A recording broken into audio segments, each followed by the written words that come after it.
ভালোবেসে মায়া করে মহব্বত করে দামি নবীর দামি উম্মত হিসেবে কবুল মঞ্জুর করে রব্বে কারীম আমাদেরকে আজকে এই জান্নাতের বাগানে কোরআন হাদিসের মাহফিলে ছাত্রদেরকে হেফজ প্রদান উপলক্ষে আজকে এই জান্নাতের বাগানে যে রব মালিক আল্লাহ ভালোবেসে মায়া করে মহব্বত করে আমাদেরকে আশার বসার জন্য তৌফিক দান করেছেন সে রব্বে কারীমের দরবারে অন্তরস্থল থেকে শুকরিয়া জ্ঞাপন করে আলহামদুলিল্লাহ। অল্প কিছু আলোচনা করব। উলামায়ে কেরাম দূর থেকে এসেছেন, ওনারা কথা বলবে, আমি অল্প কিছু আলোচনা করব, আপনারা হৃদয়ের কানে শুনবেন ইনশাআল্লাহ, আমলের নিয়তে শুনবেন।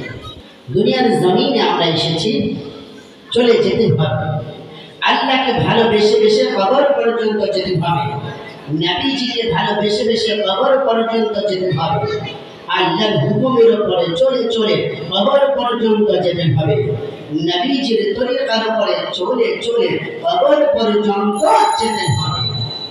বান্দা যত ইবাদত আমল করুক না কেন, বান্দার কলিজার মধ্যে যদি আল্লাহর ভালোবাসা না থাকে, প্রিয় নবীজির ভালোবাসা না থাকে, যত ইবাদত আর আমল করুক না কেন, রবের দরবারে কোনো ইবাদত আমল কবুল হবে না। ইবাদত কবুল হওয়ার জন্য ঠিক নবীর প্রেম কলিজার মধ্যে লাগবে।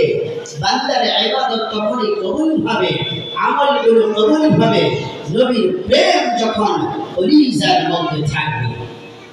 এজন্য নবীজির আদর্শ কি ছিল, প্রিয় নবীজির চলাফেরা কেমন ছিল, আমাদের নবীজির কথাবার্তা কেমন ছিল, উঠা বসা কেমন ছিল, চালচলন কেমন ছিল, প্রত্যেকটা সাইডকে যখন অনুসরণ করে আমাদের জীবনের লক্ষ্যবস্তু বানাবো, আমাদের জীবনটা উত্তম জীবন হবে। উত্তম জীবন মানে জান্নাতি জীবন হবে। সুবহানাল্লাহ। নবীজির যে উম্মত নবীজিকে ভালোবাসবে, নবীজির আদর্শকে বুকে ধারণ করবে, সে কখনো বাটপারি করতে পারবে না, সিটারি করতে পারবে না, কখনো অন্যায় কাজ করতে পারবে না, পাপাচার কাজ করতে পারবে না, তার মধ্যে কোনো ধরনের বাটপারি থাকবে না। বলেন ঠিক কিনা?